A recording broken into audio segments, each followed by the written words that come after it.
It's been nearly 1 year since the One Big Beautiful Bill was signed into law, changing who qualifies for SNAP benefits. New data from USDA shows SNAP participation in Texas has dropped by 16%, while food banks say they are seeing record demand. Celia Cole, the Chief Executive Officer of Feeding Texas, now joining us. Thanks for being here. Thank you for having me. Absolutely. I want to talk about that demand. What are you seeing firsthand in the food banks and with what you do? Yeah, I mean, we're seeing more people show up in our lines. We're seeing people needing help more frequently and needing more food when they come for a visit. So, we'll have a food distribution that starts at 8 and you'll see people lining up at 6 a.m. So definitely more need than usual. Food banks are struggling just like families are struggling with higher food and fuel prices to get food in and out the door. What's driving that demand and who are you seeing? Is it families? Is it, who's the most impacted?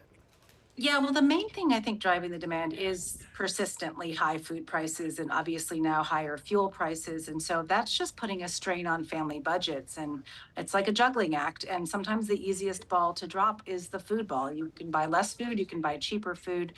And then, we see people from all walks of life. We see families with children, we see working people, seniors, veterans, people with disabilities. So there isn't really one face of hunger in Texas, but it's basically people just struggling to put food on the table and pay all their other bills.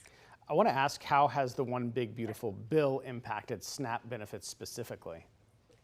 Yeah, so when the One Big Beautiful Bill passed, it did a couple of things.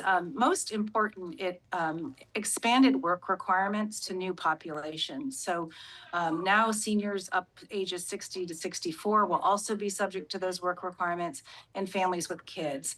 And so we've seen, like you said, a 16% drop off in enrollment since the One Big Beautiful Bill passed, and at the same time higher needs. So it leads us to believe that people are losing access to SNAP when they still need it. And some of that is due to those new work requirements. How do you all navigate this moving forward to help the people most in need? Well, we're working very hard to figure out what it is that's preventing people from meeting those work requirements. We think there's barriers in the process. It's not that families aren't working or don't want to work, although in some cases, particularly with the older population, it may be people who've been out of the workforce for a while. So what are their barriers to employment? Are exemptions from work requirements being applied consistently and fairly? So those are all things that we're looking at through the work we do on the ground to help people apply for SNAP. And then, one of the bigger concerns is the cost share. HR 1 also shifts a significant portion of SNAP benefit costs to states if they don't meet certain payment accuracy standards in time.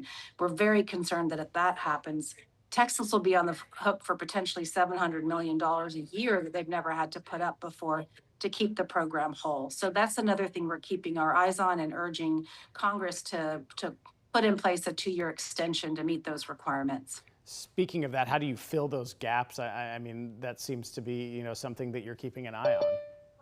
Well, we always want people to know that they can turn to food banks for help. And if you need to find a food bank, you can go to feedingtexas.org and enter your zip code. But that said, it's important to note that, SNAP operates at a scale that food banks can't. For every meal that we provide, SNAP provides 9. So food banks won't be in a position to make up for any significant change in SNAP funding. We're already struggling to meet increased demand due to people losing access due to the work requirements. But we'll do our best to get food in and out the door and meet the needs of our communities. But we need SNAP. It does the heavy lift when it comes to fighting hunger in Texas and across the country. All right, Celia Cole with Feeding Texas, thank you for your insight and your information. Thank you.